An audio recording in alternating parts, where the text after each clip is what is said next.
Herkese merhabalar sevgili izleyenler. Evet, haftanın son gününde de Gündem Özel'de Diyalog Medya Genel Yayın Yönetmeni Sayın Reşat Akar'la karşınızdayız efendim. Evet, bugün ayrıca özel bir gün. Kurucu Cumhurbaşkanı Rauf Raif Denktaş'ın ölümünün 11. yıl dönümü. Biz de kendisine bir kez daha Allah'tan rahmet ve saygıyla, özlemle anıyoruz. Tabii ki bugün törenler düzenlendi 11. ölüm yıl dönümü dolayısıyla hem ülkemizde hem de yurt dışında. Ancak bugünkü törenlere dün meclis bahçesinde her iki liderin Doktor Fazıl Küçük ve kurucu Cumhurbaşkanı Denktaş'ın açılan büstleri damga vurdu. Aynı zamanda oğul Denktaş'ın bugünkü törende yaptığı ders niteliğindeki konuşması ve ilgisizlik nedeniyle gösterilmeyen, devlet tarafından gösterilmeyen ilgisizlik nedeniyle yaptığı konuşması damga vurdu. Vatandaşlardan da çok büyük tepki geldi dün meclis bahçesinde açılan büste yönelik. Çünkü büstler gerçekten de her iki lidere maalesef ki benzemiyordu. Konuşacağız. İkinci konumuz süre gelen elektrik kesintileri.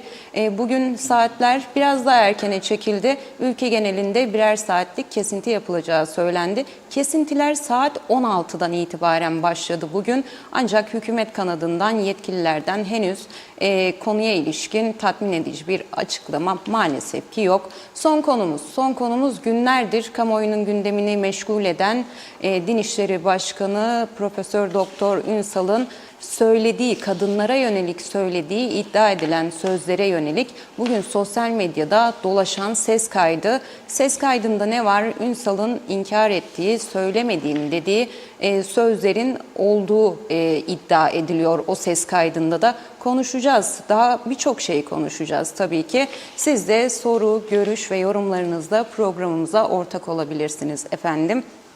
Evet, Reşat Bey, merhaba.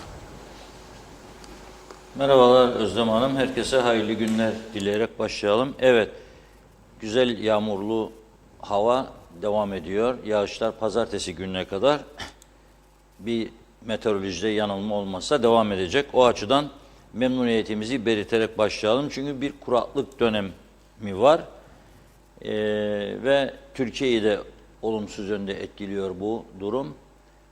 Bu sabah meteoroloji uzmanlarından dinledim. Özellikle İstanbul, Marmara için pek olumlu konuşmuyorlar.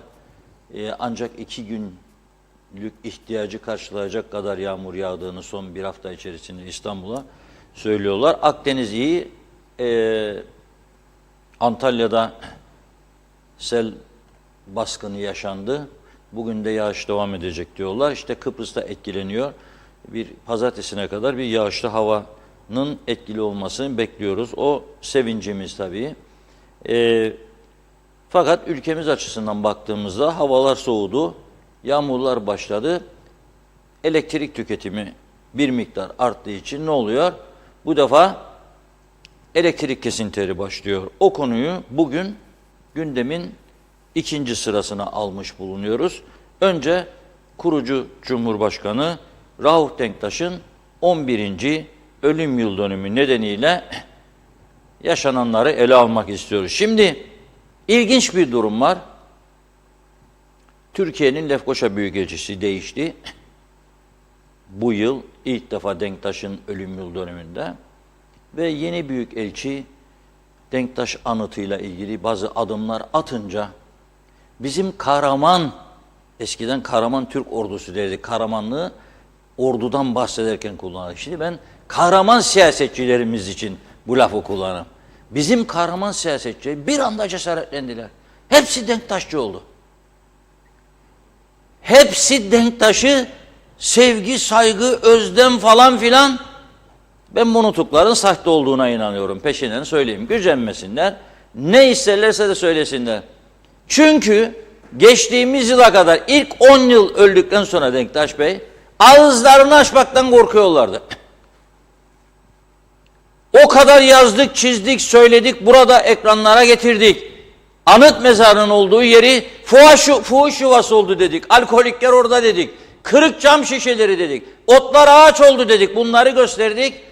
En ufak bir hareket yapmadılar. En ufak bir adım atmadılar. Korkuyorlardı Denktaş adını almaktan. Herhalde bir şey vardı. Onlar açıklayacak, ben değil. Ama tarih onları affetmeyecek. İleride belki bilmiyorum yani hiç bahsetmemek de daha doğru olabilir isimlerinden. Ama bahsedilirse de iyi bahsedilmeyecek. Ben onu söylüyorum sadece. Bilsinler. Biz bu görüntüleri yayınladığımızda bir tanesinden bir olumlu açıklama görmedik. Biz de mahcup olduk. Bir ihmal oldu. Gerekeni yapacağız, gideceğiz, temizleyeceğiz. Cumhurbaşkanımıza bunun kurucu başkan yapılmasını kabul edemeyiz diye bir laf duymadım kimseden. Çünkü ne düşünüyorlardı? Acaba Ankara Denktaş'ı severdi, sevmezdi, son gideceğinde işte aday olmama mesajı gelmişti falan filan. Acaba konuşursak bizi karar listeye mi alırlar, cezalandırırlar mı? Yani makam gider mi koltuk moltuk diye. Herhalde diyorum. Başka türlü bir izahatı yok bunun. Ama bu şimdi bakıyorum dün mü bugün ama özellikle bugün patladı sosyal medya. Fotoğraf paylaşıyorlar. İyi günlerde, o iyi günlerde yardımını gördünüz ama öldükten sonra da Türk bitti. Unuttunuz ama adamı siz. Bu kadar vefasız bir toplumun ferdiyiz biz. Bak açık söylüyorum. Bu kadar vefasız. Onun için söylerim. Hiç kimse kahramanlığa soyunmasın. Ben kendime de bugün bir daha söyledim bunu kendi kendime. Bir daha. Yokmuş izinsiz çalışacaksın. Yokmuş hiç dinlenmeden. Yokmuş hasta hasta sürüne sürüne program yapacakmışsın ya bilmem ne. Yok kardeşim. Vefa denen bir şey yoktur bu bulunduğumuz toplum içerisinde. Vefasızlık haddini aşmış gidiyor.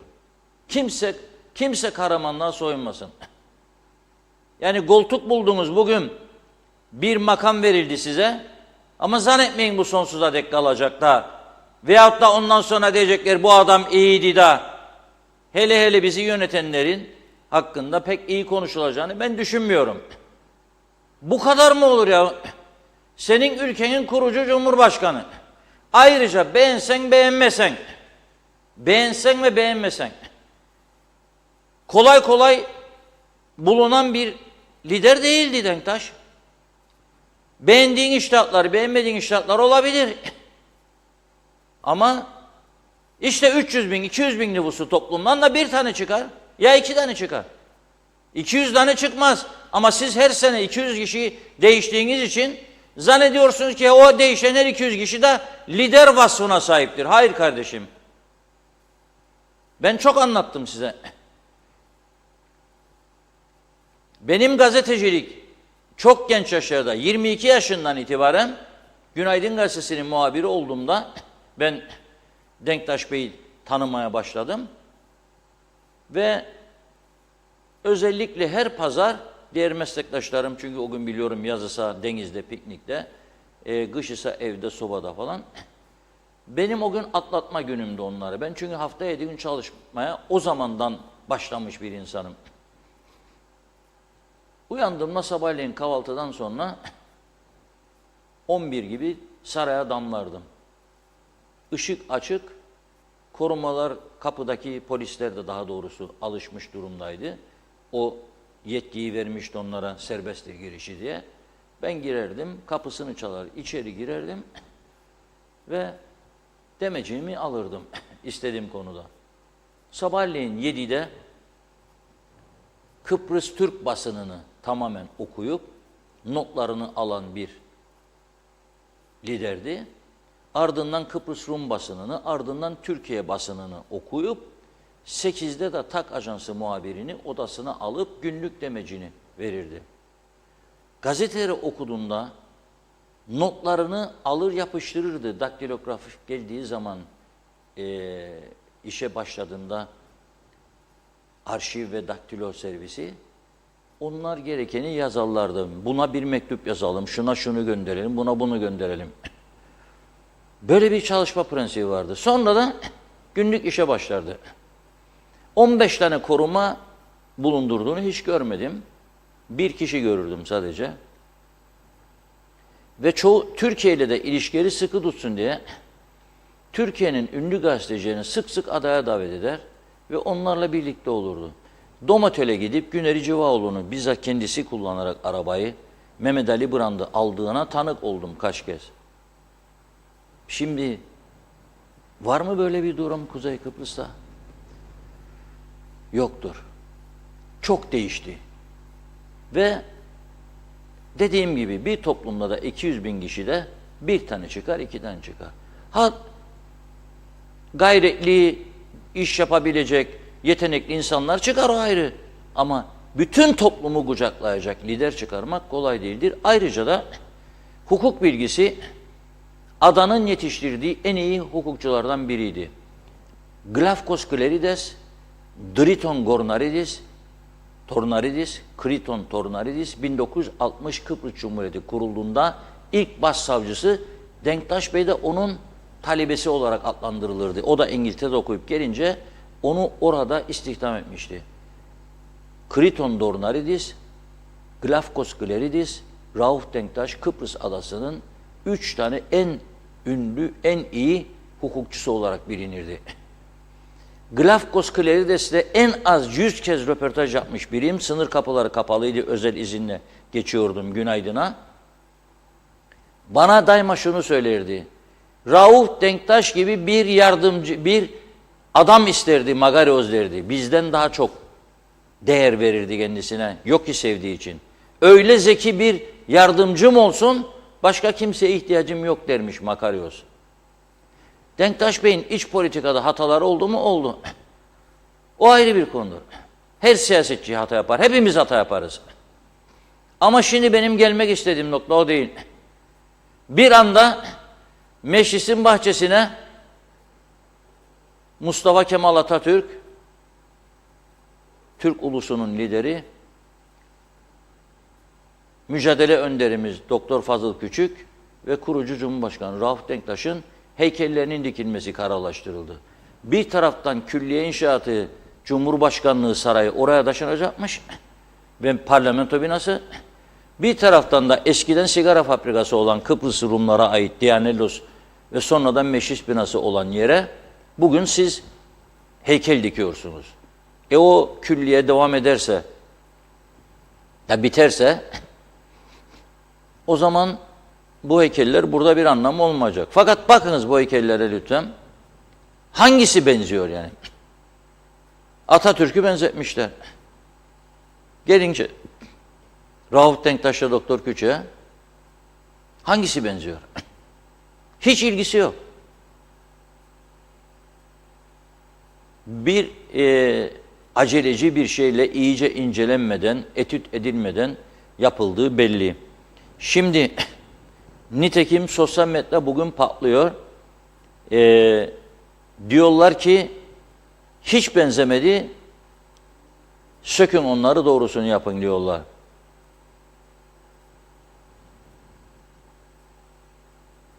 Ben de aynı görüşteyim. Onu da antiparantez söyleyeyim. Üzerindeki yazılarda da yanlışlık var. Mesela diyor Tufan Erhürman, yazılış hatalarından bir tanesi Kıbrıs Türk'ü apostrofla ayırıyorlar. Türk'ü, halbuki Türk'ü birleşiktir diyor. Yani yazılım hatası da var diyor. Eleştiriyor bu durumu. Ama halkın geneli bu büstleri görenler eleştiriyor. En fazla da oğlu Serdar Denktaş. Şöyle diyor bugünkü konuşmasında. Lütfen o sarı, parıldak, altın gibi parlayan büstleri değiştiriniz diyor. Tabii önce devletin ilgisizliğinden yakınıyor Serdar Denktaş anıt mezar için. Sonra da konuyu buraya getiriyor. Şöyle diyor. 3 kez bitirilmiş olan müze binasını su bastı diyor. 3 kez su bastı diyor bitirmiş müze binasını. Sivil Savunma Teşkilatı Başkanı müdahalesiyle temizlendi. Her yıl tören günlerinde ise Güvenlik Kuvvetleri Komutanı'na bağlı birlik tarafından alanın temizliği yapıldı. Onlara diyor teşekkür ederim. İlk kez diyor bu yıl tören zamanı dışında temizlik yapıldı. Gönyeli Belediyesi'nin yeni seçilmiş belediye başkanı Hüseyin Amcaoğlu ve ekibinin tören zamanı dışında temizlik yaptığını söyledi ve onlara teşekkür etti. bunun yanında Lefkoşa Türk Belediyesi, İstanbul Büyükşehir Belediyesi ile işbirliği içerisinde alanın düzenlenmesi için talepte bulunduğunu ancak bunun kabul edilmediğini söylemiş. Orası bakımsız kaldı, kurudu, gelen misafirlere mahcup olduk, utandık, üzüldük. Çok doğru. Gerekli temizlik yapılmadı. Ama ben burada kendilerine de hata buluyorum. Gücenirlerse gücensinler. Kendileri de sahip çıkabilirlerdi. Yani baktın gördün ki bu bir müteahhit firmayla anlaşırsınız. Ailesi veya vakfı bunu öder. Onlar da mahcubiyetini yaşardı. Bu temizlik yapılırdı. Yapılmadı. Veya yapmaya hazır özel kurumlar vardı. Onlarla anlaşırdınız, onlar yapardı. Ama dediğim gibi bu yıl hariç ilk defa ben Denktaş'la ilgili bu kadar nutuk çekildiğini gördüm. Geçen seneye kadar hiç yoktu. Böyle zayıf, cılız bir ses, saygıyla anıyoruz falan filan. Bu yıl patladı. Korkuyu attılar demek ki üstlerinden. Onu da nasıl olduğunu anlatacağım. Şöyle diyor Serdar Denktaş. Denktaş'ın anıt mezarının çevre bakımı sorumluluğunun sınırları olan 2 belediyeye verilmesi talebinde bulunanlar, Türkiye Cumhuriyeti Lefkoşa Büyükelçisi Metin Feyzioğlu'nun mezarın güvenliğinin güvenlik kuvvetlerine verileceği ve düzenleme için iyi bir rakam ayrıldığı müjdelerini verdi diyor. Hassasiyetlerinden dolayı kendine teşekkür ederim. Şimdi bunlar bunu duydu. Yeni Türk Büyükelçisi bak güvenlik kuvvetleri ilgileniyor. Bütçe de ayırdı. Temizleyecek. Ah dediler. O zaman biz Denktaş'la ilgili konuşabiliriz. Olmadı. Olmadı. Evinizde zeytin ekmek yiyiniz. O koltuklarda oturup da bunu yapacağınıza. Evinizde zeytin ekmek yiyip mutlu olmak kadar şerefli ve haysiyetli bir durum olamaz. Saraylarda orada burada oturup yahut da her akşam bir meyhanede devlet veyahut da davet edenlerin misafiri olarak veya devletin imkanlarıyla da aferin siyah Mercedeslerde hava atacağım diye 3 aylığına, 5 aylığına, 1 yılına, 2 yıllığına bunu yapacağınıza evinizde zeytin ekmek yiyin, çocuklarınızla oturun. Vicdan rahatlığı içerisinde yaşayın. Benim tavsiyem budur. Öyle hava durumuna göre değişip oynayacağınıza, fırıldak gibi döneceğinize lütfen insanlığımızı hatırlayalım. Lütfen. Ve ben şuna bir kez daha kanaat getirdim. Bu ülkede ne yaparsan yap, ne kadar iyi hizmet, vefa bilen yoktur. İftira vardır. Uydurma dedikodulara inanma vardır. Ama o da diyen birine takılma ve onun ama demesine göre karşı tarafa tavır alma anlayışı ve kültürü vardır. Onun için Kıbrıs Türk halkı açık ve net söylüyorum, açık ve net söylüyorum. Parlak bir gelecek için medet uman varsa yanılacağını görecektir. Ben adanın bu bölümü için, kuzeyi için parlak bir gelecek göremiyorum. İnsanlar birbirine düşürülmüş vaziyette, insanlar birbirine saygıyı yitirmiş vaziyette, vefasızlık diz boyu, sevgisizlik diz boyu, hatır bilmezlik diz boyu. Kimse kendini Don Kişot yerine koymasın, rahat ve huzur içerisinde yapabileceği bir iş varsa yapsın, baktı gördü ki yapamayacak o işi, kendi yolunu çizsin. Ama ben burayı alacak birileri da düzeltecek bu ülkeyi da bilmem ne yapacak. No patapat, no takatak. Burası forever TRNC'dir çünkü. Her şey değişmiştir. Bir de kültür zaten değişmiş, elden gitmiştir. Kültür gitmiştir. Durum budur. Serdar Denktaş'ın sesinden dinleyelim babasıyla ilgili söylediklerini.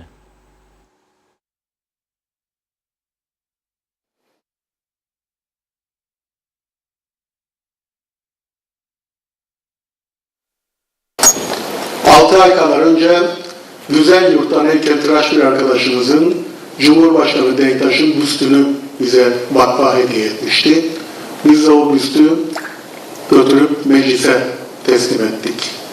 Niye? Çünkü orada Atatürk'ün, Doktor Küçük'ün büstü vardı. Kurucu Cumhurbaşkanı'nın da büstü olmalıydı. 15 Kasım'da açılışını yapacağız dediler. Olmadı. Nedenlerini kendileri bilir. Dün yapılan açılış, ki nitekim Cumhurbaşkanı'nın söylediğine göre Aralık ayında sökülüp başka tarafa götürülecek. Eğer altında söyleyin onlara burası bağımsız bir cumhuriyettir yazısı olmasa, üstünde duran büstün kime ait olduğunu anlamanız mümkün değildir. Lütfen o sarı parıldak altın gibi parlayan büstleri değiştirin, çünkü Denktaş Denktaş'a, Atatürk Atatürk'e, Doktor Küçük Doktor Küçük'e benzemiyor. Saygı bu değildir. Vefa bu değildir. Bu sözleri söylemekten utanıyorum ama bugün bir tek şey söylüyorum. Onu kaybedişimizin 11. yılında Sayın Cumhurbaşkanım, Sayın Kurucu Cumhurbaşkanım, kurduğun devletin yönetimi sana gereken saygıyı ve vefayı göstermedi. Senden onlar adına özür diliyorum. Saygılar sunuyorum.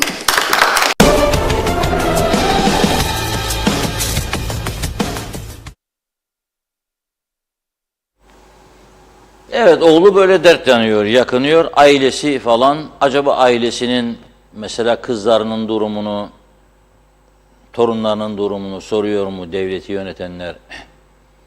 İlgileniyor mu bilmiyorum. Ama Denktaş Bey, doğruyu söylemek lazım, herkesin sorunuyla ilgileniyordu. O kadar çok konu gidiyordu kendisine ki, şimdi boşanmalar tabii patladı. 100 evlilik, 92 boşanma diyorlar. Korkunç ama onun liderlik yaptığı zamanlarda çok anladırdı gülerek. Sabahleyin baktım kadın geldi öfkeli bağırıyor çağır. Denktaş Bey'i göreceğim, Denktaş Bey'i göreceğim. Bizimkiler de durmur kadın. Çağırın gelsin dedim diyor bir gün. Geldi diyor Denktaş Bey ne yapacağım 2 tane çocuk var kocam beni boşamak ister. Ya bu adamı çağırın delirdi bu adam. Denktaş Bey çağırırdı. Yapmaya bakarın senin tedirgin oldu çocuklar falan filan.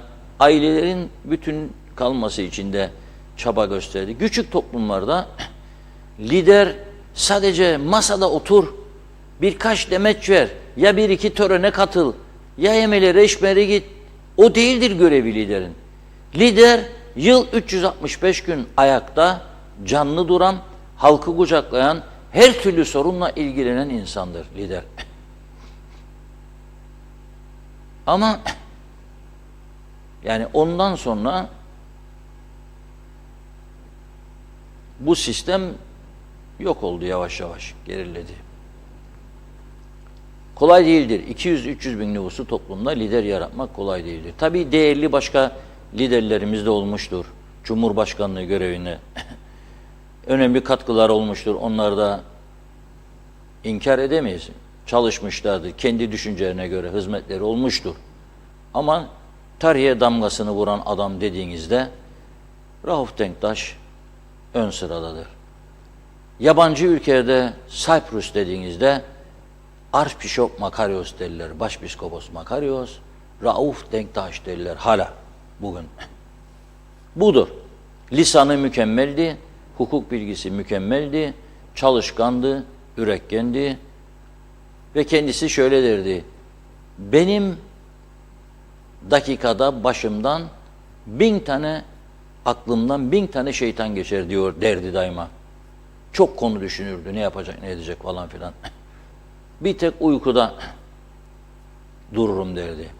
Tabii çok da ağır eleştirilerle de yüzleşti. Çok sert muhalefette yapıldı kendisine. Onları da hazmetmesini bilendi. Hazmetmesini bilendi. Dolayısıyla küstüğü zaman da birisine darıldığı olmaz mı? Oldu mesela bana 2 yıl dargınlığı oldu. 2 yıl bana röportaj vermedi. Mesela ben Günaydın'ın temsilcisiyken. Canını sıkan bazı yayınlarım olmuştu. İç politikayla ilgili. Ama sonra beni arayıp da seçim dönemi yardım istediğini çok iyi hatırlarım 2 kez. Bunları ben hep imkan bulursam, Allah sağlık verirse kitaplaştıracağım yani. Kitaplarda yazacağım. İspatlarıyla, delilleriyle çok geniş bir arşivim var. Bunun için bir komple daire tutuyorum. Çok geniş. Evet, ben de buradan çağrı yapıyorum. Bu heykelleri oradan bir an önce sökünüz. Olmadı, yakışmadı. Çok basitleştirdiğiniz bu işi. Daha doğru dürüstünü inşallah ileride bitince yeni parlamento binanız biterse oraya dikersiniz. Ama ilk yapmanız gereken o götürüp defnedilen yer var. Anıt Müzesi, Denktaş Anıt Müzesi, kabrinin olduğu yer. Oraya bir sahip çıkınız diyorum. Çünkü dün Abdullah Suişmez arkadaşımız gitti. Oranın temizlenmiş olmakla birlikte gene bazı bölümlerinin parkın içerisinin tamam olmadığını kaydetti kameraya, bize de getirdi. Buna bir sahip çıkılsın diyorum. Ve Özlem Hanım uçmadan mesajlar. Evet. 1. bölümü part 1 başlayalım. Evet, teşekkür ederiz. Ağzınıza sağlık. Osman Rakibet bizlerle iyi yayınlar diledi. Erol Topçu bizlerle hayırlı yayınlar Özlem Hanım, Reşat abi dedi. Erdal Yarkın bizlerle iyi akşamlar, iyi yayınlar dilerim dedi. Velibaş bizlerle hayırlı yayınlar Reşat Bey. Yağmur Levkuşa'yı teğet geçiyor 4 gündür dedi. Mustafa Özcan bizlerle iyi yayınlar. Uzun süredir ülkede halk adına gözle görülen, elle tutulan bir icraat göremedik. İktidara gelenlerle muhalefette kendilerini garantiye almak dışında hiçbir şeye tanık olmadık diyor. Diyorum ki meclisteki egemenlik kayıtsız şartsız ulusundur yazısının altına her canlı ölümü tadacaktır yazılsa acaba bir şeyler düzelir mi? Kurucu Cumhurbaşkanımız Rauf Denktaş'ı rahmet ve saygıyla anıyorum. Hayırlı cumalar, güzel bir hafta sonu dilerim dedi. Mustafa Kurak bizlerle iyi yayınlar. Mesarya'da yağmur yok. Çiseler geçer toprağın 1-2 santim altı kupkuru dedi izleyicimiz. Doğan Falyalı bizlerle. Aklımızı yapıcı işlere kullanalım dedi. Süte %21 zam demek doğruymuş ki bu yıl zam şampiyonu olacağı dedi. Fikriye Hüseyin Kılıç bizlerle iyi günler, hayırlı yayınlar dedi. Aslı Niyazi bizlerle Denktaş'ın tırnağı olamaz hiçbiri ama halk her şeyin farkında dedi. Kemal Osman Ceyhanlı bizlerle iyi yayınlar diliyorum. Kurucu Cumhurbaşkanı Rauf Denktaş'ı saygı ve sevgiyle anıyorum dedi. Zehra Sencer bizlerle hayırlı yayınlar. Karpaz'dan sevgilerimle ama elektrik yok. İnternet gidip geliyor. Sizleri izlemek çok zor dedi izleyicimiz. Tekila Kemal bizlerle Londra'dan iyi yayınlar. Bunlar yüzsüzlüğün daniskası. Bunu hak etmedi Denktaş. Hepsinin köküne kezzap suyu dedi. Zehra Sencer bizlerle mekanı cennet olsun ifadesini kullandı. Feyzi Mehmet Çağoğlu bizlerle iyi akşamlar, iyi yayınlar Reşat Bey dedi.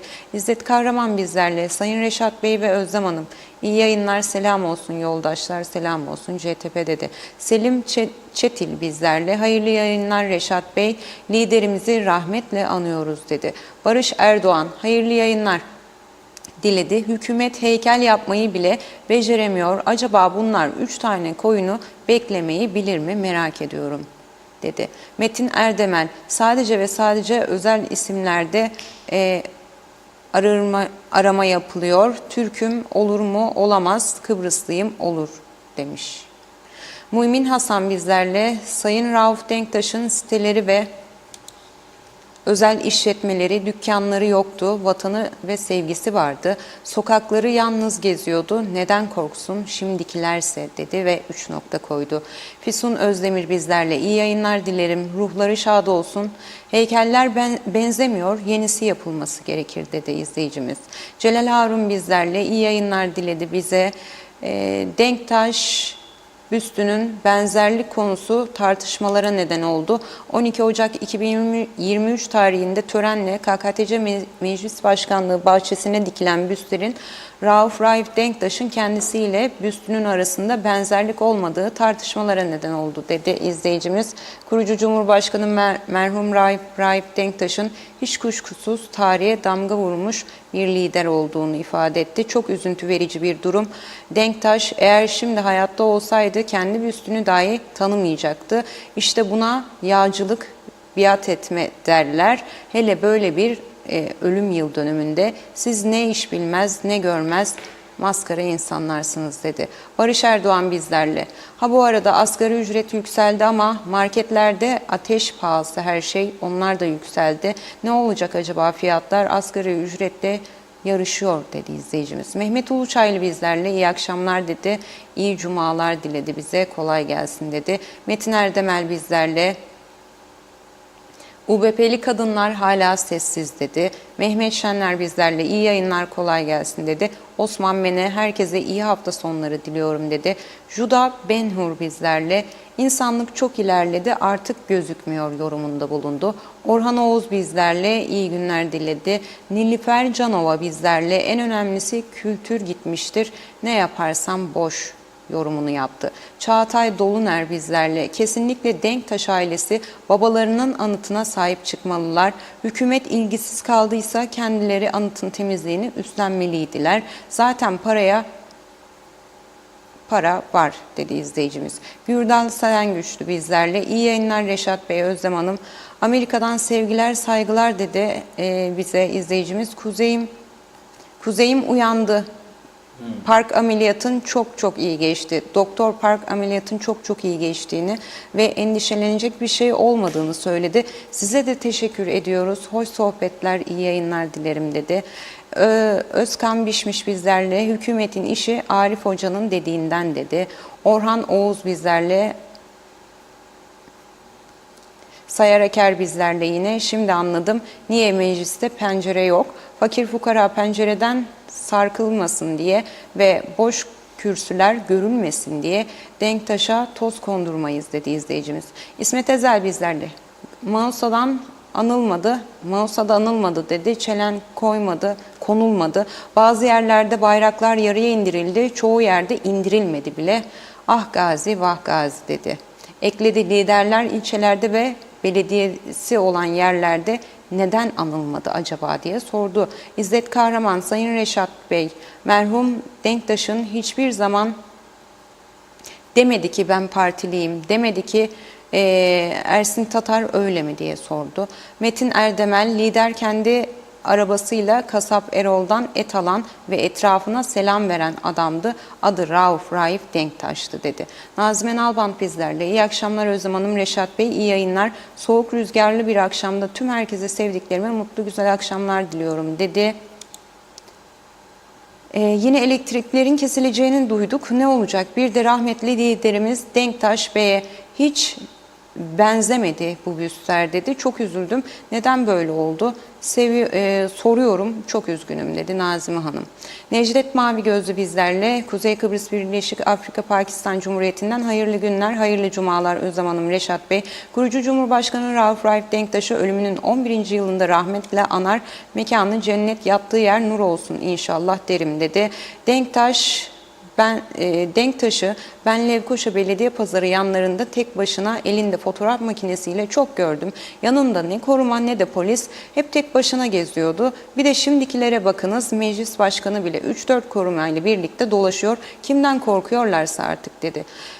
Tema Yavaş, iyi yayınlar, Londra'dan selamlar dedi Özlem Hanım, Reşat Bey. Sayın Rauf Denktaş'a da Allah'tan rahmet diliyorum, mekanı cennet olsun dedi. Taşkın Tüccaroğlu bizlerle. Süt imalatçıları ortalığı velvereye verdi. Bir bardak çay 5 lira, bir bardak süt 2,78 lira.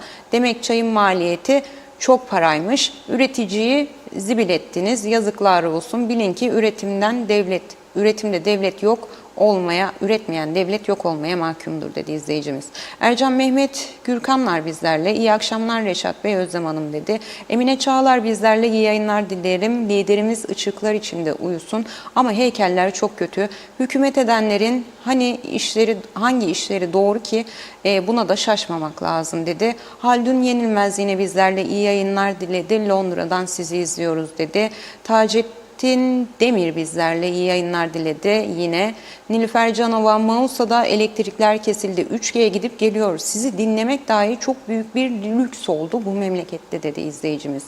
Hale Akyollar bizlerle. İyi yayınlar, kurucu liderimiz ışıklar içinde uyusun yorumunda bulundu. Mustafa Tuncay bizlerle. Hayırlı akşamlar Reşat Bey, Özlem Hanım. İyi yayınlar dilerim. Süper bir program yapıyorsunuz. Sizleri tebrik ediyorum dedi. Ulus Barani bizlerle. İyi yayınlar diledi. Reşat Bey, bu basiretsiz yöneticiler gündemi her gün değiştirip halka zam yapmaya devam ediyorlar dedi. Serkan Mümtaz Mimar bizlerle. Kurucu Cumhurbaşkanımız Rauf Raif Denktaş'ı saygıyla anıyoruz dedi. Şenay Arkar bizlerle. Allah rahmet eylesin, Denktaş'ımızı liderlerin kralıydı dedi. İsmet Sencer hayırlı akşamlar diledi. İyi yayınlar diledi. Harikasınız dedi. Konuşmaları atlıyorum karşılıklı. Arif Mustafa Cüce bizlerle. İyi yayınlar Reşat abi. Bu büstlere en az devlet piyangosundaki resim yanlışlığı kadar hatalıdır bu büstlerde dedi. Alakasız, bu memlekette hiç mi kimse bir işi düzgün yapmayacak diye sordu. İsmet Sencer ışıklar içinde uyusun dedi. Hüseyin Koltan bizlerle. Hoş vakitler, sağlıklı yayınlar dileriz. Doğru ve gerçek haberin adresi. Hoş geldiniz ekranlarımıza. Kolaylıklar diliyoruz. Saygı ve sevgilerimle dilinize, emeğinize sağlık, hayırlı akşamlar dedi. Kubilay Selçuk bizlerle. Büstler olmadı. O da yetmezmiş gibi Türkçe dilini ve imla kurallarını da bilmiyorlar. Araştırsınlar. Büstlerin üzerindeki yazılarda imla kılavuzuna aykırı dedi izleyicimiz. Ertay Kızıl bizlerle. Serdar Bey'i bu basiretsizlerin yanında görünce üzüldüm. Uzak durmalıydı. En azından konuşmasıyla hadlerini bildirdi dedi. Yeni Ali Uslu bizlerle. Kasap Erol'dan iyi akşamlar, iyi yayınlar. Rahmetli Cumhurbaşkanımızın anısının bu görüntüler ve devletimizin bu ayıbıyla belediyelerin değil geçmişine sahip çıkmıyor. Sevgiler, saygılar dedi. Nazım Hanım yine ekledi. İyi bir hafta sonu diledi herkese. Evet, uzun bir mesaj yazdı. Farklı bir şey görüp hemen aktarmaya çalışıyorum. Perişan oluyor insanlar zamlarla dedi Nazime Hanım. Hiç kimseler anlamıyor. Sonumuzda hiç iyi gibi gözükmüyor. Artık yeter dedi Nazime Hanım. Yine Yeni Ali Uslu, kurucu Cumhurbaşkanımızı saygı, sevgi ve hürmetle, şükranla anıyoruz dedi. Mekanı cennet olsun dedi. İzzet Kahraman da son olarak okuyorum. Sayın Reşat Bey, Gönyeli çemberine baksaydı heykel orada var diyor. Tıpatıp merhum Denktaş'ın heykeli ona çok benziyor dedi. Mustafa Cüce son olarak elektrik Maraş Pertevpaşa mahallesinde de kesik dedi. Evet, çok teşekkür ediyoruz efendim yorum ve görüşleriniz, değerli katkılarınız için. Buyurun Reşat Bey. Evet, elektrikler bugün gündemimizin ikinci maddesiydi. Zaten dün saat 18'den itibaren kesintilerin başlayacağını duyurmuşlardı. Bugün saat 16'dan itibaren başlarlar. Saat 22'ye kadar birer saatlik kesinti yapılacak. Sebebi 2 tane jeneratör devre dışında, arızalı 2 jeneratör devre dışı ve dolayısıyla günlük yaklaşık 70 megawattlık bir açık ortaya çıktı. Güney Kıbrıs'tan da alamadıkları için elektrikleri kesiyorlar.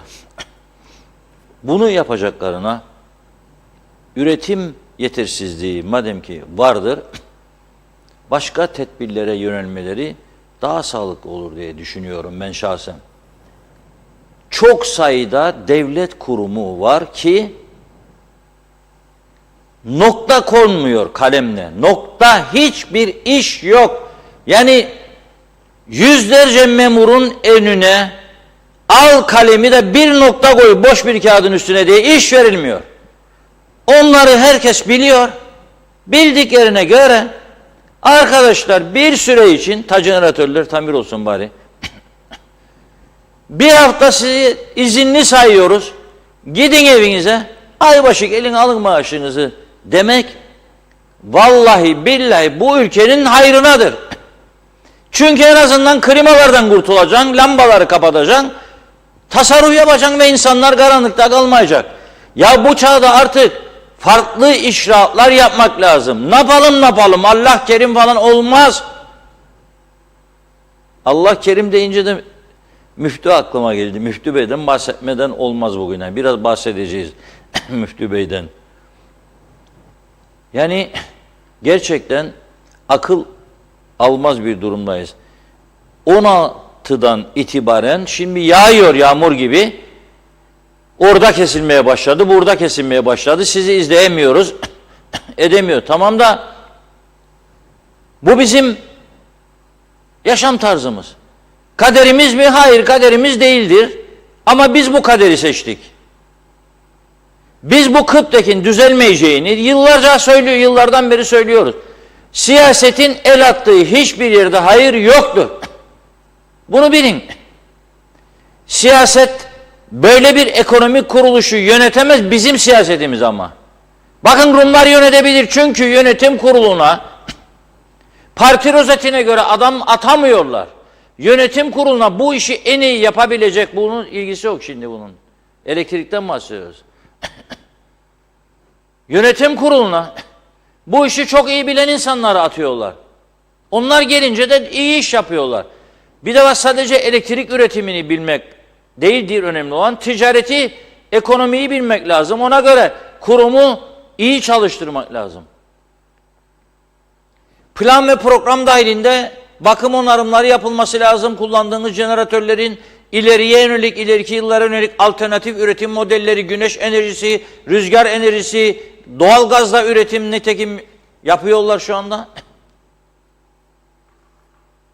Ama sen bir yılda 4 defa elektrik kurumunun yönetim kurulu başkanı, yönetim kurulu üyelerini partiye göre, yani en çok milletvekili olan iktidarın birinci partisi 4 tane ya 5 tane, ötekinin 2 milletvekili vardır koalisyonda. O da 2 tane, ötekinin bir tane var, o da 1 tane. Olmaz be kardeşim. Ne bu ya? Bakkaldan yumurta almaya mı gönderiyorsunuz ya insanları? Elektrik üretecek ya. Fikir geliştirecek. Bu işi bilen adam olacak. Bunların olmadığını bile bile bizleri de koyun sürüsü gibi götürüyorlar arkalarından. Bu kadar basit. Bu kadar basit. Yani benim imkanım olsa ben bu televizyon stüdyosunu Letra Palas'a doğru sınırın yanına taşırmayı ve elektriği oradan almayı tercih ederim. Barış gücünü araca koyup atın bir kaplı derim. Gelsin. Ama adanın her tarafına götüremem tabii. Ne hallere düşürdüler bizi, düşünmüşsünüz siz, ne hallere düştü. O eşit egemen derken bizi Rum'dan elektrik istemeye her gün zorluyorlar. Bu kadar kaynaklar körçar edildi. Elektrik kurumunun 100 milyonlarca dolarlık, euroluk alımları mahkemeye götürülmedi. Hırsızlık, soygun, suistimal iddiaları var. Götürülmedi yargıya, ortaya çıksın. Ve şimdi biz 2 tane jeneratörün bakımını yapacak paraları yok diye burada azap çekiyoruz. Veya yakıt sık sık eksildiği için bize burada işkence çektiriyorlar. Karanlık bir hayat öngörüyorlar bize. Sonra da dönüp diyorlar ki tanıma kapıdadır. Hangi tanıma? Yahu senin halkın seni yanlış tanımaya başladı. Yanlış tanımaya başladı. Neyse dün bahsetmiştim.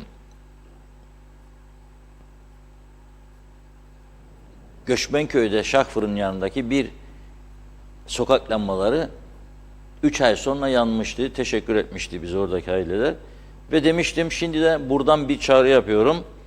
Yine Göçmenköy'ün Matbaacı Fikri Sokak No 30 Göçmenköy. Yılbaşından beri lambalar yanmaz demiştim. Şimdi aile bana teşekkür mesajı gönderiyor. Dün bahsettik. İyi ki ara sıra dinliyorlar bizi, uyarıları. Gidip insanların elektrik direğindeki lambayı değişeceksin ya. 5 dakika. 600 tane personelin var. Lambayı değiştir, taktılar doğru dürüst. Lamba yanmaya başladı. Ama bu defa da tam direkteki lamba yanmaya başladı. Genel elektrik kesintisi oldu. Evlerde elektrikler gitti. Maalesef bu işkenceyi bize daha çok çektirecekler. Kablo ile elektrik Türkiye'den gelsin, yok dedik. Tamam. Alternatif, güneş enerjisine dönelim. Vallahi imkanlar müsait değil teknolojik olarak. Ona girmeliler. Ya Almanya'nın başbakanı geldi bu ülkeye, Almanya'nın başbakanı. Bu kadar umursuz ve sorumsuz bir toplum yönetimi olabilir mi? Adam dedi ki, geldiğim kış günü geldi. Her gün güneş var kışta dedi. Biz orada donuyoruz. Kar yağar dedi. Bu ülke dedi, güneş enerjisiyle bedava elektriğini üretebilir. Dünyanın en ucuz elektriği sizde olabilir. Biz bu konuda öncüyüz dedi.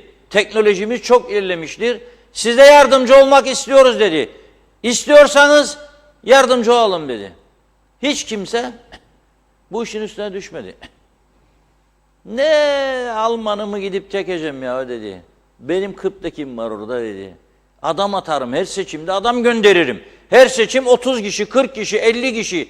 Doldur babam doldur ihtiyaç vardır yoktur. Alan memnun satan memnun. Gidenlerin ailesi der. Bizim çocuğu aldı bak Allah razı olsun. Ama şimdi alamıyorlar. Senin çocuk girdi ama komşu Hatice Hanım'ın çocuk kaldı sokakta.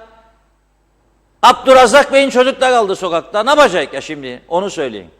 Ya da senin çocuk evlendi şimdi onun çocuğu oldu. Onu ne yapacak şimdi? Söyleyin bakalım. Hatırla, torpille, parti rozotiyle bir yaşam düzeyini seçtik, benimsedik. Sonunun geleceği, nasıl geleceğini düşünmedik. Şimdi onun faturası geldi önümüze. Onu ödüyoruz. Şimdi onun faturası geldi. Ya bakın bugün bizi örnek vereyim. Bizi seviyorsunuz, biliyorum, dinliyorsunuz, destekliyorsunuz falan ama düşünün. 3,5 ay bizi kapattılar. 3,5 ay. Ve bu televizyondan bütün siyasiler yararlandı mı? Bu televizyondan. Bütün siyasiler yararlandı. Hemen hemen bütün örgütler yararlandı. Bu televizyon kurumu bu ülkede ilk defa bir katliam belgeseli yaptı. Daracık kadrosuyla. 12 kişilik televizyon kadrosuyla. Gecemizi gündüzümüze katarak yaptık. Taşkent belgeseli. YouTube'da vardır bugün. Ömür boyu da oradadır. Ömür boyu da oradadır. Bugün arayıp da katliamlarla ilgili bir belgesel isteseler bulabilecekleri tek belgesel bizim yaptığımız Taşkent belgeselidir. Erenköy mücadelesi Kıbrıs'ı Türklerin arayıp da bulabilecekleri tek belgesel gene bu Diyalog TV'dir. Ama bizi 3,5 ay kapattıklarında 1-2 tane demeç, mecliste 1-2 kısa konuşma orada kaldı. Ne gelen oldu, ne giden oldu, ne hatırımızı soran oldu, ne işsiz kalan personelimize devletten mali yardım önerildi. Bayram etti bazıları, kapandık diye. Sonra da bana şimdi derler ki Sim TV durdu. Güneş de durdu arkasından. Parti yayın organlarının finanse etmesi, onları konuştuğu için durdurmadılar. Bütün televizyonlar dediler ki KKTC devleti artık uydu parasını ödeyemiyor. Ödeyemediği için siz öderseniz devam edeceksiniz. Kesmedi. Ama bizimki kesildi. Bilinçli ve kasıtlı bir şekilde. Ama ben kimseyi görmedim. Ben 3,5 ay yarım maaş ödeyebildiğimiz personelin acısını çektim. 3,5 ay. Yoksa konuşmasam da olur. Günün birinde başka bir yerde konuşurum. Ne olacak? Ama görmedik. Bu kadar vefasızlık olmaz ya. Yani bu kadar vefasızlık gösteren insanların benim ülkemin yararına icraat yapacağını ve beni düzlüğe çıkaracağını düşünmek kadar bir yanılgı olabilir mi ya? Olabilir mi? Kendimize gelmemiz lazım. Evet, bu korona aşıları hepimizi etkiledi, görüyorum ben. Çok güvendiğim insanlar da bile ciddi değişimler görüyorum. Bu aşılar etkiledi arkadaş. Kimse beni farklı inandıramaz. Etkiledi. En güvendiğim insanlar ailemde bile olmaz, yapamaz bu bunu dediğim insan bile değişti. O zaman vardır bir şey diyorum ben. Şimdi bu arada da mesajlar arasında gitti belki fark etmediniz diye bir hastaneden fotoğraf gelecek şimdi. Küçük Kuzey'in fotoğrafı.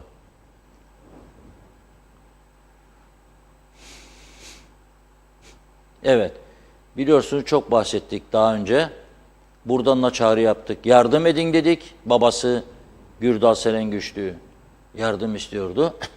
Elimizden gelince geldiği kadar katkı koymaya çalıştık. İhtiyaç duyulan para toplandı. Katkıda bulunan herkese çok çok teşekkür ediyorum. Küçük Kuzey babasıyla birlikte Amerika'ya gitti. St. Louis Hastanesi'nde birinci ameliyatı da yapıldı, başarıyla geçti. Şimdi babası özelden de mesaj gönderdi Gürdal Bey. 10 gün sonra ikinci ameliyatı yapılacak diyor. Ve bir süre fizik tedavi, 8 Şubat'ta da kısmetse döneceğiz diyor. Herkese selam sevgilerini gönderiyor. Destek verenlere teşekkür ediyor. Biz de Küçük Kuzey'e acil şifalar diliyoruz. İnşallah yürüyerek ülkesine döner. Bunu vereyim. Bir de 2 gün önce Paşaköy'de bir kaçak inşaat meselesinden bahsetmiştim. Kaymakamlığa şikayet eden vatandaş gel buraya yazılı arşive müracaat et dendiğini yazmıştı bize. Fakat kaymakamımıza çok teşekkür ediyorum. Meğer İskele Kaymakamına bağlanmış Mausa'da konuyla ilgili olarak gerekli duyarlılığı gösterdiği, soruşturmaların başlatıldığını, gerekli adımların atıldığını öğrenmiş bulunuyorum. Ona da kaymakamımıza da teşekkür ediyorum. Kaçak bir yapı varsa tabii ki, çünkü bir yerde başlar müsaade ederseniz bunun arkası kesilmez yani. Devam eder gider. O zaman da burası kanunsuzluklar ülkesi haline gelmiş olur. Bunu ister miyiz? Elbette istemeyiz bunu. Kanunsuz bir ülke olmasını istemeyiz. Elektrikleri bu daha çekeceğiz. Yani iyi günlerimizdir. Mumları stoklayınız. Devamlı söylüyorum. Bu bir şey değil yani. Aman bir komik durumda ben size şaka yapıyorum falan. Hayır. Jeneratör tamir olsa akaryakıt krizi olacak. Akaryakıt çözülse başka sorun. Yetersizdir üretimi, üretemiyor. Ayrıca teknolojik yatırım yapılmadığı için jeneratörler eskimiş durumdadır ve üretim kapasitesi giderek düşer. Bir arabayı düşünün. Yeni aldığınızda bir araba ilk 3 yıl, 5 yıl nasıldır? Bir de 15-20 yaşına geldikten sonraki durumunu düşünün.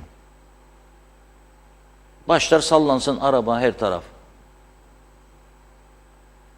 Onun için amortisör bozulur hiçbir şey olmasa. Tekerlekler yıpranır. Frenler tutmaz olur. Motor gücü düşer. Onun için aynı durumdadır jeneratörlerde. Herkesi zehirlediğini bir tarafa bırakınız.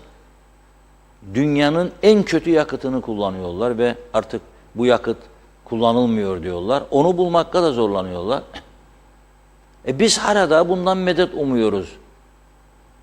Elektrikler geldiği zaman bir heyecan evde. O elektriklerimiz geldi. Hangi devirdeyiz ya? Hangi çağda yaşıyoruz? Düşünün bir bakalım. Hangi çağda? Güney Kıbrıs'ta her 100 kişide bir tane belki görürüm ben lukus araba. Kuzeyde her 10'da 5 tane 6 tanesini görürüm. Fakat onlarda elektrikler, teknoloji devamlı gelişir. 6 tane Dikel'le meşhur tarihi elektrik santralında filtresi olan 6 tane jeneratörü devre dışı bıraktılar, 9'un 6'sını ve ancak şu anda yetiyor ürettikleri elektriği kendilerine. Biz zehirleyen jeneratörlerin çalışmasını istiyoruz ki elektriksiz kalmayalım diye. Aradaki fark budur. Biz onlar gibi olamayız. Beklemeyelim olacak. Çünkü orada daha profesyonel bir yönetim var. Orada milletvekillerini bakan yapmıyorlar. Orada işin uzmanını yaptırıyorlar. Orada bir yolsuzluk girişimi oldu mu meclis başkanını götürüp yargılıyorlar. Milletvekilini yargılıyorlar. Savunma bakanını 7 yıl hapse gönderiyorlar. Belediye başkanını 5 yıl hapse gönderiyorlar. Elektrik kurumunun yönetim kurulu başkanını 2 üyesini hapse gönderiyorlar. Benzetmeyelim bize. Bizdeki gibi olamaz tabii hiçbir şey. Ve geliyoruz. Dedi mi demedi mi? Şimdi müsaade ederseniz bulmak zorundayım o lafı. Burayı yığdık önümüze. Bulmak zorundayız. Din İşleri Başkanımız yani müftümüz Profesör Doktor Ahmet Ünsal Bey dedi mi demedi mi?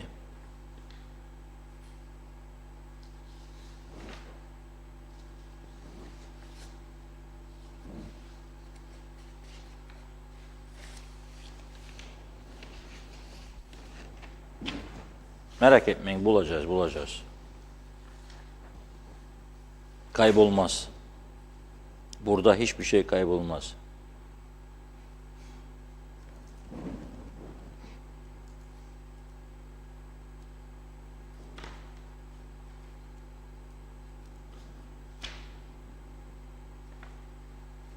Evet. Ahmet Ünsal Bey, Gazi Mauso'daki Polat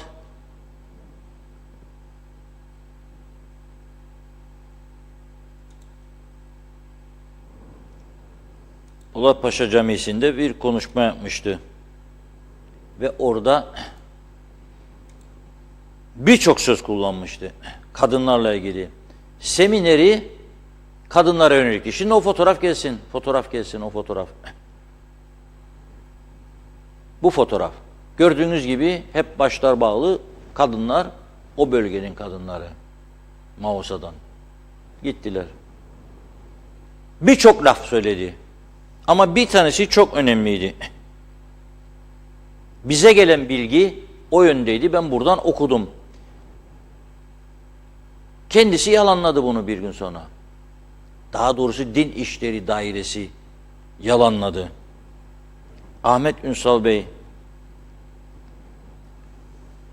kocanız sizi ne zaman yatağa çağırırsa gelmek zorundasınız şeklinde son derece ilkel bir dil kullanmadığı gibi hiçbir şekilde bu manaya gelebilecek bir söylem ele alınmamıştır. Ve alınması da hem dine hem hukuka hem de edebe aykırı olduğu izah gerektirmeyecek açıklıktadır.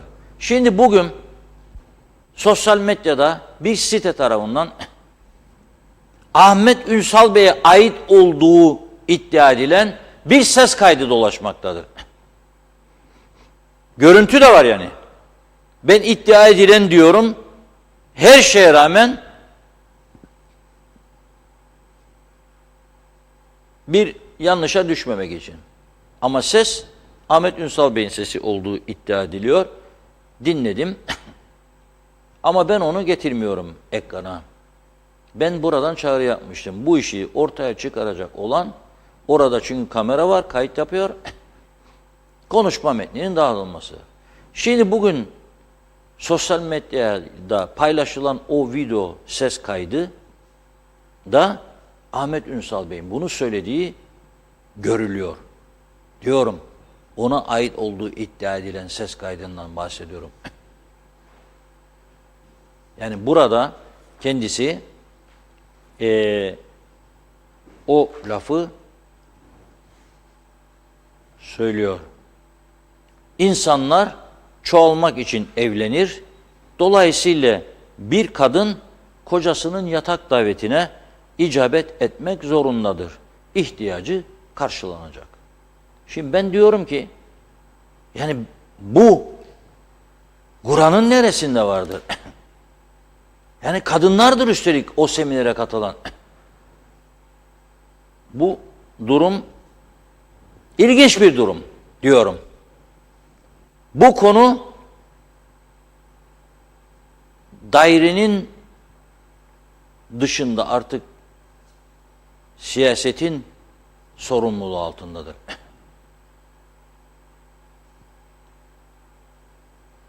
Ben olsam ne yapardım? Cumhurbaşkanı ülkenin ya başbakanı. Konuşma kasetini isterdim, kaydını, CD'sini. Koyar dinlerdim.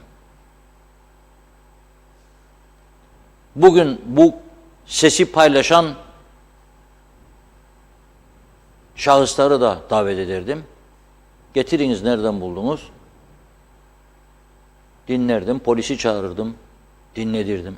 Savcıyı çağırırdım, başsavcıyı. Eğer burası layık bir hukuk devleti ise, bir din başkanının sadece kadınların ve kız çocukları da vardı orada küçük. Abov dedim ben bunu. Yani başka bir şey söylemek istemiyorum. KKTC devletini yönettiğini iddia eden beyler, lütfen sorumluluklarınızı biliniz diyorum. Din sendikası var. Din Görsen. Onun genel başkanı Cengiz İşkey de bir açıklama yapmış ve bugün şöyle diyor: son günlerde bazı yazılı ve görsel basında Din İşleri Başkanı Ahmet Ünsal'ın Gazi Mausa bir konferansta kadın cemaate yönelik konuşması üzerinden başlayan tartışmayı üzüntüyle takip ediyoruz diyor. İslam dininin ferdin ve toplumun huzurlu, mutlu olmasını amaç edindiğini kaydeden İşkey, emir ve yasaklardaki amaçların en önemlisinin de toplumun barış ve selameti için olduğunu ifade etmiş. Kadını sadece belirli amaçlara indirgemenin akıl, mantık ve din dışı olduğunu kaydeden İşkey, toplumun önünde olanların, kurumu idare edenlerin toplumun infialine neden olacak eylem ve söylemlerden kaçınması gerekir diyor. Sözleri iyi niyetle söylenmiş olsa dahi nerelere gideceğini iyi bilmek durumundadırlar diyor. Nedir bu o zaman? Bakayım buna bakayım.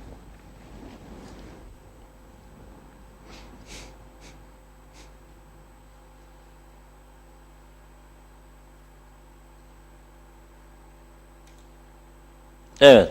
Bu yatak davetine icabet etmek zorundadır şeklindeki sözünü ona ait olduğu iddia edilen ses bandında dinledim ben. Fakat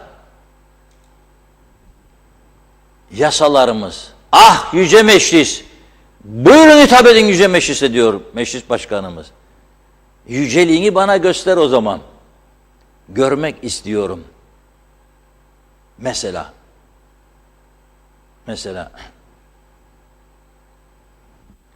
bu ses kaydını davet edin. Çünkü bir emekli yargıç uyarıyor. Diyor ki, siz diyor onun izni olmadan diyor ses kaydını paylaşamazsınız. Ben onun için paylaşmadım bugün. Korktuğumuzdan falan değil. Yasaktır diyor. Onun diyor izni olmadan ses kaydını kullanamazsın. Yani sesinden vereyim. Ama paylaştılar diyorum ve iddia ki onun sesidir diyorlar. Bu işin doğrusunu kim çıkaracak ortaya? Savcılık var, başsavcılık makamı var bu ülkede. Polis var, devlet başkanı var, başbakanlık var. Var oğlu var. Buyurun.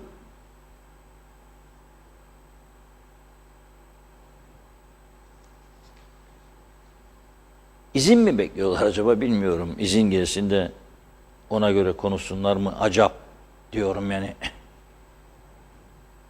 Görev onlarda. Evet Özlem Hanım. İkinci tura geçebiliriz. Evet. Kubilay Mert Tuna bizlerle bir deli kuyuya taş attı, 3 gündür çıkartamadık dedi. Bakalım sıra kimde bu defa? Kim hangi kuyuya ne zaman atacak? Bekliyoruz sabırsızlıkla. İşimiz ne zaten bu memlekette söküp diken avaracı dedi. İzzet Kahraman, asıl biz size teşekkür ediyoruz. Evlerimize ve iş yerlerimize neşe getiriyorsunuz dedi. İyi ki varsınız TV 2020 çalışanları. Nazime Nalbant, Reşat Bey her zaman aynı şeyi söylüyorlar. Bozuktur. Ne zaman bu onarılmalar bitecek soruyorum ben de demiş. Metin Erdemel bizlerle. Bir hafta önce küçük kutu kedi maması 20 TL'ydi. 29 TL oldu. Aynı kalite mama Home Store'da dedi 18 TL. Mehmet Uluçaylı bizlerle. Hani ileriye gidip geleceği yakalayacaktık. Biz ileri vitesi olmayan otomobil gibi geri geri gidiyoruz dedi. İsmet Ezel bizlerle. Kıpte'ye kimse yiyemez dedi. Mehmet Uluçaylı ekledi. Sizlere şimdiden iyi hafta sonları, iyi tatiller diliyorum. Çünkü elektrikler gitti, gidiyor dedi. Nafi Yapıcı lay lay loy dedi. İzzet Kahraman, Sayın Reşat Bey, merhum Naci Talat abimi abimiz bize söylerdi, gün gelecek buraya yoboz gelecek vesaire sert bir eleştiride bulundu. Nitekim her şey geldi, hadi şimdi koşturalım dedi, temizleyelim, kolay mı bunlar artık dedi. Mehmet Uluçaylı, Reşat Bey biliyorsunuz muhalefet iktidarın bilmedikleri 5 vakit namazdır. Ellerinden gelse imamlık da yapacaklar dedi. Zahide Yaşlıhan bizlerle. Reşat Bey dedi iyi yayınlar. Eskilerin elektriği daha önce aldıkları gibi güneyden neden almıyorlar? Vermiyorlar mı? Biz mi istemiyoruz dedi. Şevket Tecel bizlerle. Ben size numarasını da vereceğim Reşat Bey dedi. 1,5 senedir yanmıyor.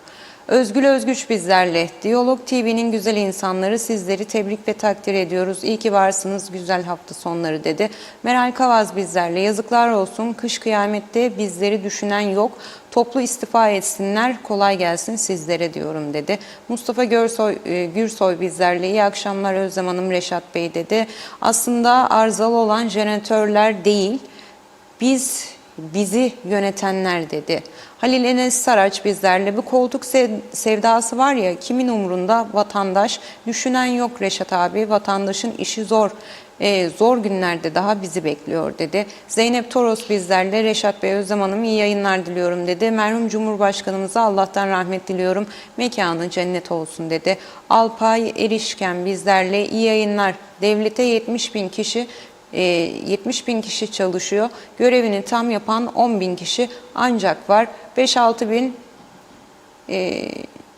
çopaçlık yapıyor dedi. Başka işle uğraşıyorlar. Bir denetim var mı yok mu bilinmiyor dedi. Güner Keskin bizlerle. Aşı konusunda katılıyorum Reşat Bey dedi. Aytaç Aytaç iyi yayınlar diliyorum Özlem Hanım, Reşat Bey dedi. Kubilay Selçuk, Mercedes hiç arıza yapmıyor dedi. Aliye Karaduman, evet elektrik gitti, mum ışığında yemek yapmaya çalışıyorum dedi. Yazamamıştı Aliye Hanım. Herhalde internette gitti devamını.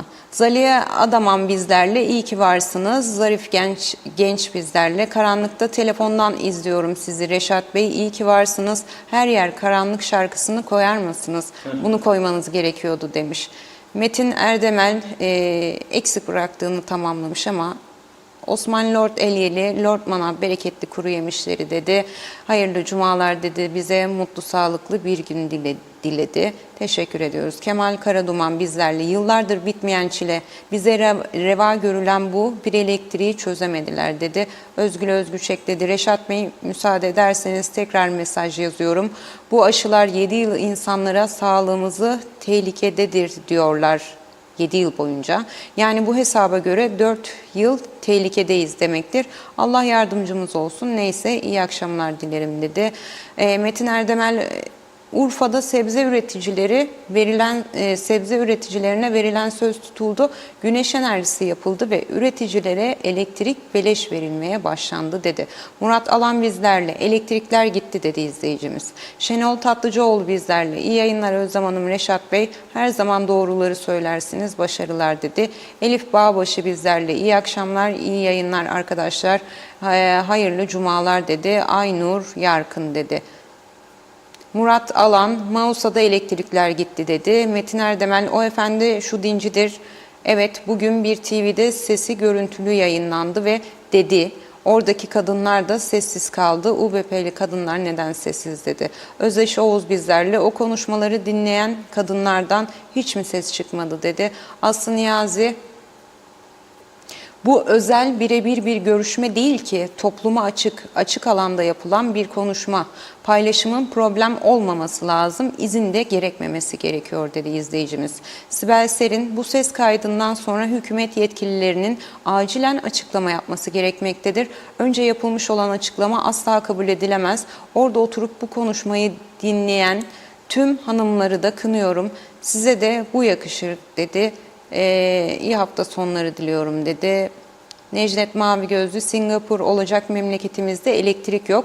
Elektriğimiz 5 dakika önce geldi. Singapur olamadık ama az kaldı, yakında Birleşik Afrika Pakistan Cumhuriyeti olacağız dedi. Besim Zafersoy bizlerle, iyi yayınlar dilerim dedi. Erdinç Elagöz bizlerle, selam, hocamız yanlış mesleği seçti dedi. İzleyicimiz Hüseyin Koltan bizlerle, Reşat Bey, Küçük Kuzey'e acil şifalar diliyoruz. Şimdiden mutlu ve sağlıklı hafta sonları geçirmenizi dileriz dedi. Ülke Ateş bizlerle, iyi yayınlar diliyoruz. Şekercioğlu ailesi olarak dedi. Ayşe Onut bizlerle, bereket versin, yemeğe yedik. İskele Long Beach'te yine elektrik gitti dedi.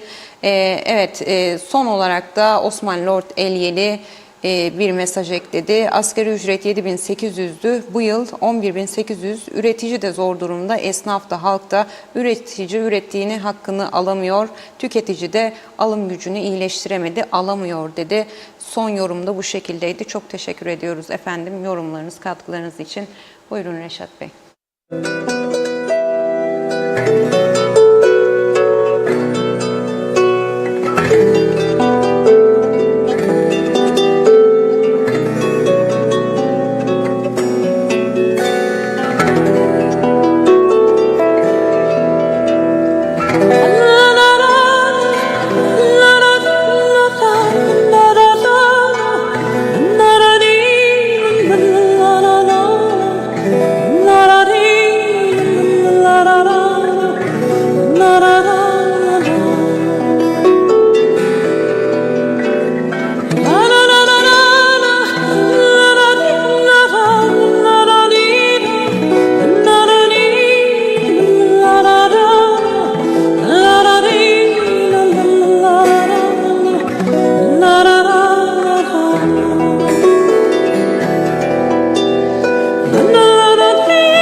Evet, biraz ruhumuz dinlensin diye bu şarkıyı sizlere dinlettik.